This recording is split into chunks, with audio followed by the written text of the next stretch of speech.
This is Pennsylvania Newsmakers, a fast-paced, unrehearsed weekly discussion with and about the leaders who shape your world. And now, here's your host, Terry Madonna. Dr. Stuart Shapiro, are you unhappy or are you happy this morning? I'm always happy. I know, Terry. you're always smiling. Look, in the past, you and I have chatted about having you come in and talk about this whole business of preparing for long-term care. You want to go into a facility, the quality of these facilities. You're the expert on this. You're the CEO of the Pennsylvania Healthcare Association. You spent a lot of your life, representing the various facilities, studying them, looking into them.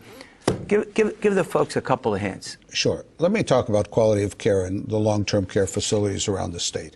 And as you know, I'm always the umpire. I call it as I see it. Right. Today, I looked at some data between 2014 and 2015 on Pennsylvania nursing homes. And they've improved on 10 out of 11 measures as put out there by the Centers for Medicare and Medicaid, the federal government. Improved on 10 out of 11. In fact, Pennsylvania is now, its nursing homes are at 8 on those quality measures. They beat the national average on 8 of 11 of them, which I think is pretty darn good. Improvement on 10 out of 11, beating the national average. Then you look at deficiencies, serious deficiencies in nursing home. Pennsylvania ranked 50th in the lowest in the country in serious deficiencies. That means they beat 49 out of 50 other states. The Auditor General, interestingly, who's going to be on your show right after me, is now looking at ways that the state can improve its inspection process. Right. But a recent report said we're among the state have the lowest deficiencies.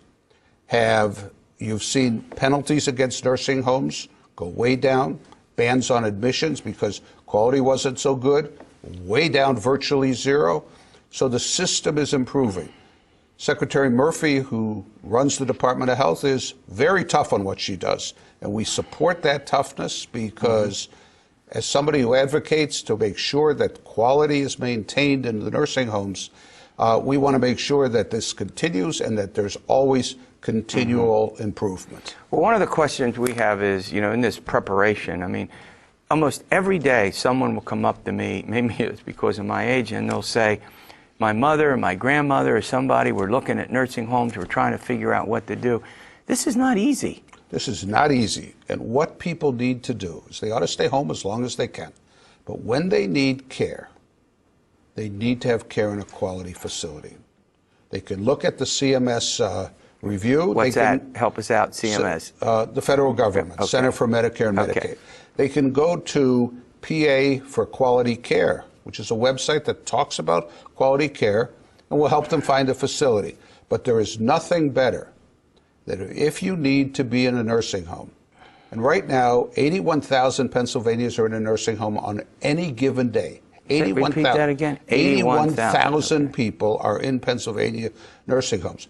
You got to go visit it. You got to go visit it once and twice. You should talk to the people who run it. You should talk to the nurses. You should talk to the people who are there. You talk to the people who are there. You look at the rating systems. Yeah, that's a good point. Nursing homes are really today better than they have ever been before. Yeah, I do about 3 or 4 talks a year in nursing homes. They have these active programs to bring speakers in. Why they have me, I don't know, to talk about politics, but that's another matter. And I am stunned at the number of people, even friends of mine, who've gone in and I thought, this isn't going to work for these people. This isn't going to work. And then when I talk to them, they say they love it. Somehow there's something that happens in these places. It's called socialization. Is that what it is? People living at home often feel terribly isolated. Yeah. But they come into a nursing home, there's high quality care, the quality of life is good, and in fact, there's been studies that show that people often thrive when they go into a nursing home. Yeah. Also, people are going to the nursing homes to rehab after they have a hip replacement, or they have a knee replacement, or they've had surgery to get their strength back. So there's really a lot of people live there for significant periods of their life, and a lot of people just come in, rehab, and leave. Yep. All right, I'm chatting with Dr. Stuart Shapiro, and we're talking about a whole bunch of things relative to nursing homes. Let's talk a little bit about tort reform and whether the situation's improving. Express your concerns. You've expressed them before. Where does it all stand? Well, Pennsylvania has some of the best hospitals, doctors, and nursing homes in the country. And as we talked about a minute ago, Pennsylvania nursing homes rank way above the national average in quality. It's interesting, though. While Pennsylvania ranks sixth in population in the country, they rank second, sometimes first, in being plaintiff lawyer friendly, and they rank second in the amount of dollars that are spent to out-of-state lawyers to settle lawsuits in long-term care. Now, I'd much rather see that money going to patient care.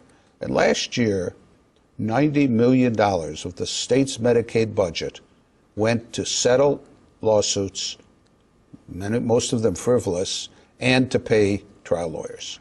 Most of those trial lawyers that got these continual settlements came from out of state. So we have a situation in Pennsylvania that is a serious problem, is spending money that ought to go to patient care is going to lawyers, and it needs to be resolved. I'm going to tell you a little bit about that resolution. You know that I'm sure we talk about it on this show, you talk about it with many of your other guests. There's a big divide between Republicans and Democrats in Pennsylvania. Senate passed, though, in May, a bill 40-9, bipartisan support, to put caps on punitive damages in Pennsylvania, which will have the net effect of driving lawyers back to where they came from, because it's not the Pennsylvania lawyers that are the problem, it's these out-of-state, and it will stabilize dollars that are being wasted and spend it on care. And when doctors had this same legislation passed in 2002, it stabilized the doctor flight. It made sure that doctors stayed here, they practiced here, their care went up because they weren't always looking over their shoulder. They could apologize if mistakes get made. They could apologize without fear of being sued, just if they go and say, I'm sorry something happened, right? Right. And all we want is very simple legislation that's consumer friendly, that will keep dollars focused on care. All right, in a very bipartisan one other way. question before I let you go. Bill passed the Senate, it's in the House. It's in the House. And any word on, like, we hope it'll be passed sometime this fall, and we hope that the governor will if they get a budget first, right?